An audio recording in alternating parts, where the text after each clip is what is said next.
को सवाल करना चाहते हैं, आप मुझसे बातचीत करना चाहते हैं, टेलीफोन उठाइए, नंबर डायल कीजिए। बार बार जो हमारा नंबर है स्क्रीन पर आ रहा है, अपने टेलीविजन का वॉल्यूम थोड़ा धीमा रखें, थोड़ा लो रखें और टेलीफोन उठाइए, सीधा मुझसे बात कीजिए।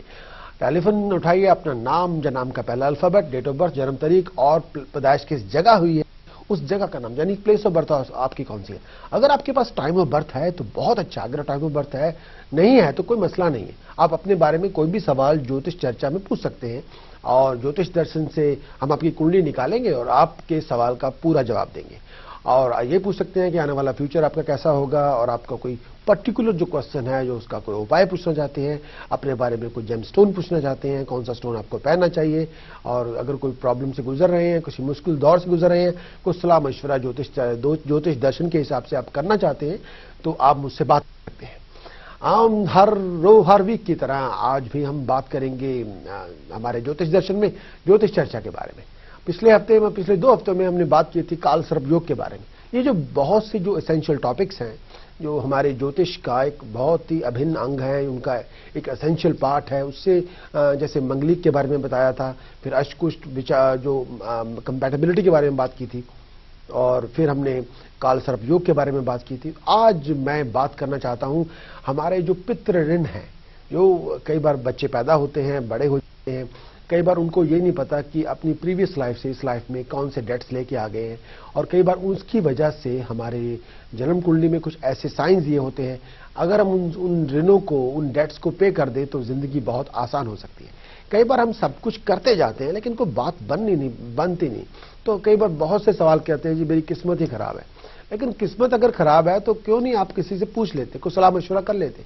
अगर कोई आपकी जन्म कुंडली में, चलते हैं जी कॉलर की तरफ। हेलो। नहीं, उनका उसका आप फोन उठाइए, नंबर बार बार टेलीफोन पे आपका स्क्रीन पे आ रहा है, टेलीफोन अपने टेलीविजन का वॉल्यूम थोड़ा धीमा रखें, सीधी मुझसे बात कीजिए।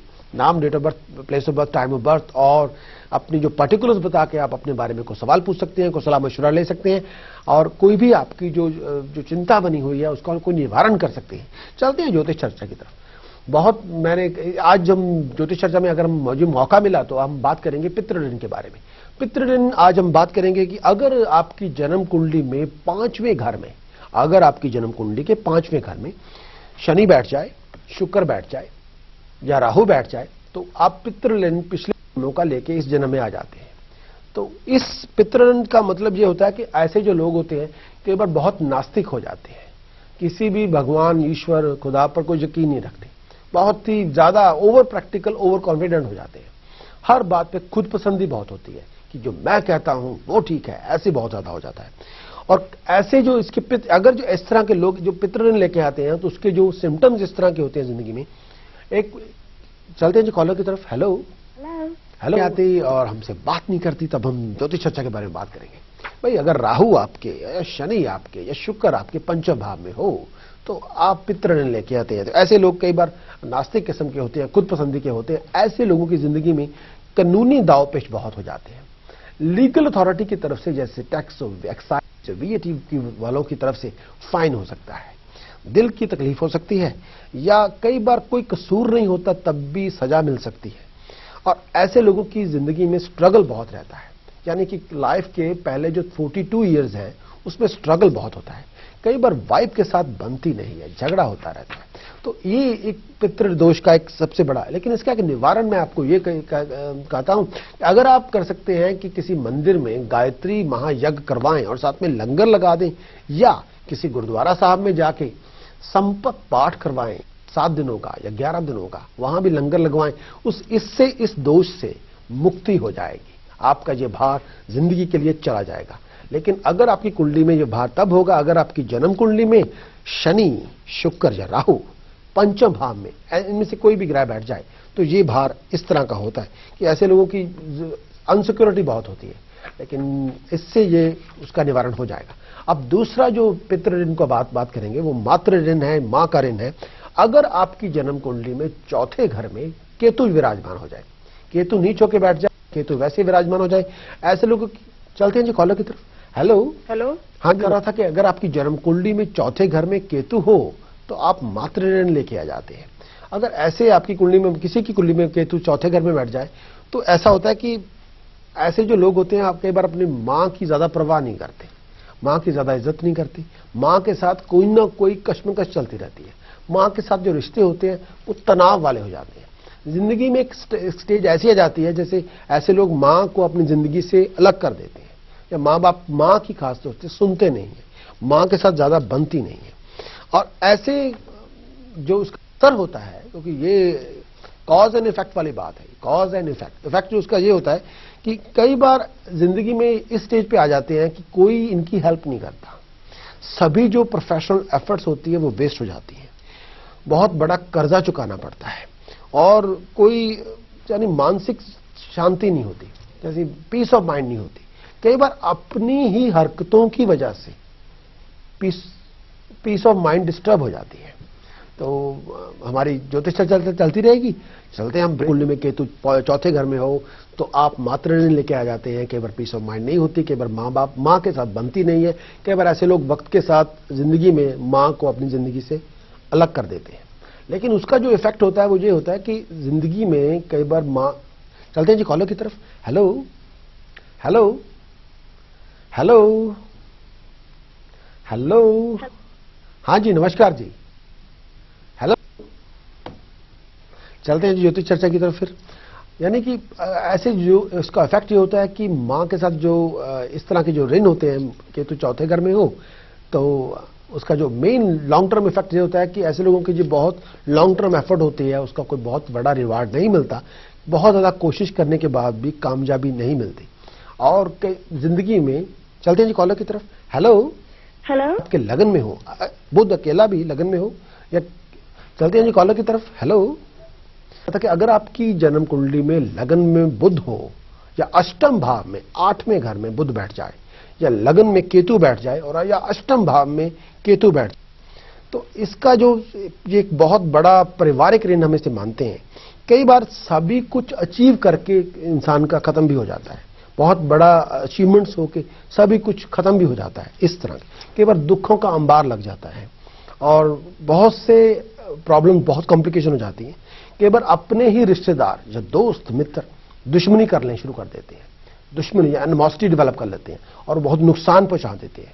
और 28 साल की उम्र के लेके 36 साल की उम्र, यानी 28 साल की उम्र तो लेके 36 साल की उम्र तक लाइफ च प्रॉब्लम्स बहुत ज्यादा होंगी हैं, लिमिटलैस होंगी हैं, मतलब बेहद प्रॉब्लम्स होंगी हैं। वो लाइफ का जो टाइम है दुखों का अंबार ना भरिया हुआ होंगे, बहुत सी मुश्किलें होती हैं उस वक्त में। लेकिन उस वक्त ये ऐसा होता है कि कॉन्फिडेंस खत्म हो जाता है, इंसान अपने आप को बहुत ज्यादा लोनली महसूस करता है और कोई मदद नहीं करता, हर तरफ से ऐसा हो जाता है कि जैसे दुनिया में है ही कोई नहीं आपका, आइसोलेशन बहुत हो जाती है। लेकिन हर वक्त जब आप तरक्की करते हैं, बहुत कोशिश करने के बाद भी जमीन को चूमते हैं, यानी तरक्की करने के बाद भी जमीन पे आ जाते हैं। ये तब होता है अगर आपकी जन्म कुंडली में लगन में बुध बैठ जाए या अष्टम भाव में बुध बैठ जाए, या लगन में केतु बैठ जाए या अष्टम भाव में केतु बैठ जाए, तब ये हालात होते हैं। लेकिन जो मेरा अपना एक्सपीरियंस है ज्योतिष का, लगन में कई बार ये दोनों ग्रह बैठे हुए इतने नुकसान नहीं करते, लेकिन अष्टम भाव में 8वें घर में जन्म कुंडली के बुध या केतु ऐसे बैठ जाएं तब ये प्रॉब्लम्स बहुत ज्यादा हद तक हो जाती है। यानी 34 की एज तक तरक्की नहीं होने देता, 34 की एज तक बहुत ज्यादा स्ट्रगल होता है। अगर आपकी एक प्रॉब्लम खत्म हुई या दूसरी शुरू हो जाएगी। चलते हैं जी कॉलर की तरफ। हेलो हेलो, जन्म कुंडली में बुध या के लगन में केतु, या जन्म कुंडली में लगन में केतु हो या लगन में बुध हो, या अष्टम भाव में बुध हो या अष्टम भाव में केतु हो, तो कई बार पारिवारिक ऋण हो जाते हैं कि 30 तक लाइफ में बहुत स्ट्रगल बना रहता है। लेकिन इसका एक जो मैंने जो बात में जो मैंने की थी उसका एक उपाय जो मैं आपको बता रहा हूं, इसका ये उपाय हो सकता है अगर आप 8 किलोग्राम मेडिसिन किसी हॉस्पिटल को, किसी क्लिनिक को, जो मरीजों को दान कर दें, तो आपकी ये जो आपकी जो मुश्किलें होगी, जो इस तरह के जो ऋण होते हैं वो जा सकते हैं। यानी अगर आपके अष्टम भाव में बुध हो जाए या अष्टम भाव में केतु बैठ जाए तो बहुत सी प्रॉब्लम हो जाती है, लाइफ में बहुत लोनलीनेस आ जाती है, कोई हेल्प करने को तैयार नहीं। 28 से लेके 36 की एज तक, 28 साल की उम्र से लेकर 36 साल की उम्र तक बहुत स्ट्रगल बना रहता है, कोई हेल्प करने को तैयार नहीं होता। बहुत सी situation, financial personal problem, financial problem बहुत ज्यादा होती है। चलते हैं जी ब्रेक की तरफ, ब्रेक के बाद बहुत जल्द मिलेंगे। 8वें घर ਦੇ ਵਿੱਚ बुध बैठा होवे या लगन ਦੇ ਵਿੱਚ केतु या 8वें अष्टम भाव बुध केतु बैठा होवे, तो लेकिन तो इस तरह होता है कि 28 साल की उम्र ਤੋਂ ਲੈ ਕੇ 36 साल की उम्र तक बहुत स्ट्रगल बनया रहता है। और उसका सब तो बड़ा इलाज ये होना चाहिए कि ਤੁਹਾਨੂੰ 8 किलो दवाई मेडिसिन ਕਿਸੇ ਡਾਕਟਰ ਨੂੰ, ਕਿਸੇ ਮਰੀਜ਼ ਨੂੰ, ਕਿਸੇ ਹਸਪਤਾਲ ਨੂੰ, ਕਿਸੇ ਕਲੀਨਿਕ ਨੂੰ ਦਾਨ ਕਰ ਦਿਓ, ਉਹਦੇ ਨਾਲ ਤੁਸੀਂ ਉਸ ਮੁਸ਼ਕਲ ਤੋਂ ਨਿਜਾਤ ਪਾ ਦਿੰਦੇ ਹੋ। ਲੇਕਿਨ ਇਹੋ ਜਿਹੀ ਡੋਨੇਸ਼ਨ, ਇਹੋ ਜਿਹਾ ਦਾਨ ਤੁਸੀਂ ਘੱਟ ਤੋਂ ਘੱਟ 4 ਟਾਈਮ ਜ਼ਰੂਰ ਕਰੋ, 4 ਵਾਰੀ ਜ਼ਰੂਰ ਕਰੋ। ਇਹਦੇ ਨਾਲ ਤੁਹਾਡੀਆਂ ਕਈ ਮੁਸ਼ਕਲਾਂ ਆਸਾਨ ਹੋ ਜਾਣਗੀਆਂ। ਲੇਕਿਨ ਜੇ ਇਸ ਤਰ੍ਹਾਂ ਦੇ ਗ੍ਰਹਿ ਜੇ ਪਹਿਲੇ 8ਵੇਂ ਭਾਵ 'ਚ ਕੇਤੂ ਜਾਂ ਬੁੱਧ ਬੈਠਾ ਹੋਵੇ ਜਾਂ ਲਗਨ 'ਚ ਬੈਠਾ ਹੋਵੇ, ਕਈ ਵਾਰੀ ਫਾਈਨੈਂਸ਼ੀਅਲ ਪ੍ਰੋਬਲਮ ਬਹੁਤ ਹੋ ਜਾਂਦੀ ਹੈ, ਕਈ ਵਾਰੀ ਪਰਸਨਲ ਪ੍ਰੋਬਲਮ ਬਹੁਤ ਹੋ ਜਾਂਦੀ ਹੈ, ਕਈ ਵਾਰੀ ਸਟ੍ਰੈਸ ਲੈਵਲ ਬਹੁਤ ਜ਼ਿਆਦਾ ਹੋ ਜਾਂਦਾ ਹੈ, ਟੈਨਸ਼ਨ ਬਹੁਤ ਹੋ ਜਾਂਦੀ ਹੈ, ਔਰ ਕਈ ਵਾਰੀ ਆਦਮੀ ਡਿਪਰੈਸ਼ਨ ਚਲ ਜਾਂਦਾ ਹੈ, ਕੋਈ ਬਾਤ ਨਹੀਂ ਪੁੱਛਦਾ। ਜਿਹੜੇ ਦੋਸਤ ਹੁੰਦੇ ਆ ਦੁਸ਼ਮਣ ਬਣ ਜਾਂਦੇ ਆ, ਰਿਸ਼ਤੇਦਾਰ ਹੁੰਦੇ ਆ ਉਹ ਬਹੁਤ ਜ਼ਿਆਦਾ ਜੈਲਸੀ ਕਰਨ ਲੱਗ ਜਾਂਦੇ ਆ, ਉਹ ਘਰ ਦੇ ਵਿੱਚ ਬਹੁਤ ਵੱਡਾ ਲੜਾਈ ਸ਼ੁਰੂ ਹੋ ਜਾਂਦੀ ਹੈ। ਇਹ ਉਹਦੇ ਅਸਰ ਹੁੰਦੇ ਆ। ਹੁਣ ਗੱਲ ਕਰਦੇ ਹਾਂ ਜੇ ਤੁਹਾਡੀ ਜਨਮ ਕੁੰਡਲੀ ਦੇ ਵਿੱਚ ਇੱਕ ਬਹੁਤ ਵੱਡਾ ਰਿਣ ਹੈ, ਜੇ ਦੂਸਰੇ ਭਾਵ 'ਚ 5ਵੇਂ ਘਰ ਦੇ ਵਿੱਚ 9th ਹਾਊਸ 'ਚ, 2nd ਹਾਊਸ ਜਨਮ ਕੁੰਡਲੀ ਦਾ, 5th ਹਾਊਸ जन्म कुंडली का, 9th हाउस जन्म कुंडली का। चलते हैं जी कॉलर की तरफ। Hello hello.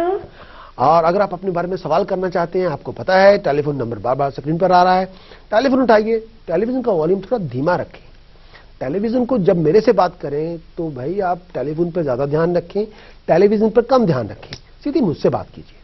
मैं बात कर रहा था कि अगर आपकी जन्म कुंडली में दूसरे भाव में, जन्म कुंडली के दूसरे घर में, 5वें घर में या 9वें घर में या 12वें घर में शुक्र बैठ जाए या राहु बैठ जाए या बुध महाराज बैठ जाए, तब भी आप पितृ ऋण लेके आ जाते हैं।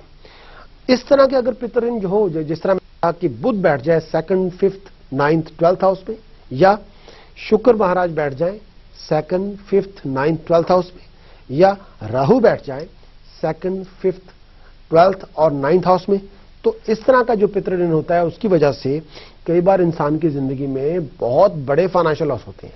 यानी अगर आप सोने को छुएंगे तो पीतल हो जाएगा, पीतल को छुएंगे तो वो एकदम ऐसे कहते हैं वो लोहा बन जाएगा, और फाइनेंशियल लॉसेस पे लॉसेस बहुत हो जाते हैं, और कई बार आप बैंक तक पहुंच जाते हैं। हाँ जी, चलते हैं जी कॉलर की तरफ। Hello hello. इस तरह के जो पितृ ऋण होते हैं उससे फाइनेंशियल लॉसेस बहुत होते हैं, और कोई भी आपकी इन्वेस्टमेंट ठीक नहीं उठती, और उसका जो एक बहुत बड़ा हल है, एक तो आपके घर के छत में कोई रोशनदान नहीं होना चाहिए, कोई विंडो नहीं हो जाए, कोई स्काई विंडो नहीं होनी चाहिए, घर की छत में स्काई विंडो नहीं होनी चाहिए, घर की छत से किसी किस्म की रोशनी या हवा घर के अंदर नहीं आनी चाहिए। यानी कई बार लोगों के रूफ में विंडो होती है, वो नहीं होनी चाहिए। दूसरी बात यह है कि जब भी आपको मौका मिले, आप पैसे वगैरह जोड़ के किसी गुरुद्वारे में या किसी धर्मस्थान में 24 ग्राम का खालस सोने का छल्ला बनवाइए, बिना जोड़ का हो। जहां भी आपकी श्रद्धा हो, वहां भी किसी गुरुद्वारे छोवे या किसी मंदिर छोवे या किसी भी रब की जगह थोड़ी बहुत श्रद्धा बनी हुई होवे, खालस सोने का 24 ग्राम का बिना जोड़ तो छल्ला बनवा के छोलियां की दाल ले लो नाल, वो धर्म स्थान से दान कर दियो। किसी थर्सडे वाले दिन थोड़ा ये जड़ा ऋण है वो अदा करता जाएगा, वो अदा हो जाएगा, वो डेट तुसी क्लीयर कर दोगे। यानी कि काल का अपना एक सिस्टम होंगे, काल भी चलते जी कॉलर की तरफ। Hello hello. और एक हमारा ऋण है, अगर आपकी जन्म कुंडली में 6ठे घर में, जन्म कुंडली के 6ठे घर में चंद्रमा बैठ जाए, तो उसमें यह होता है 6ठे घर में या 3रे घर में चंद्रमा बैठ जाए तो पितृ ऋण इस तरह के होते हैं कि उस वक्त असरात ये होते हैं कि पहली बात तो यह कि 48 की जब 48 साल की उम्र तक जिंदगी में बहुत सी तकलीफों का सामना करना पड़ता है, बहुत सी मुश्किलों का सामना करना पड़ता है, और कई बार 48 की जब हो जाते हैं आप, तब आपकी इच्छाएं मर जाती हैं, कोई इच्छा नहीं, तो कोई भी नेगेटिविटी बहुत हो जाती है। उस वक्त कोई भी रिश्तेदार हेल्प करने को तैयार नहीं होते, कोई सके रिश्तेदार साथ देने को तैयार नहीं होते, बहुत ज्यादा लोनली लाइफ होती है, कोई मतलब कई बार कोई हालचाल पूछने वाला भी नहीं होता। और उस वक्त ये जो मुश्किलें हैं, उस वक्त आपका ये एक निजात के लिए सबसे बड़ा उपाय मैं ये बताता हूं, उस वक्त आप ये करें कि 300 ग्राम जो सी शेल्स होते हैं ना, कौडियां जिसे हम कहते हैं, 300 ग्राम कौडियां लेके उनको एक बारबेक्यू लगाएं गार्डन में, उनको आग वगैरह पूरी जला के 300 ग्राम को वेडनेसडे वाले दिन उस बारबेक्यू में जला दें, एकदम से उनको ब्राउन कर ले, ब्लैक कर ले। जब वो ब्लैक हो जाए सभी की सभी कौडियां, उसको ग्राइंड कर ले, एकदम से उसका चूरा बना ले, लेकिन पहले उनको एकदम काला करके फिर ग्राइंड कर दें। उस पाउडर को आप चलते पानी में बहा दीजिए उसी दिन, वेडनेसडे वाले दिन।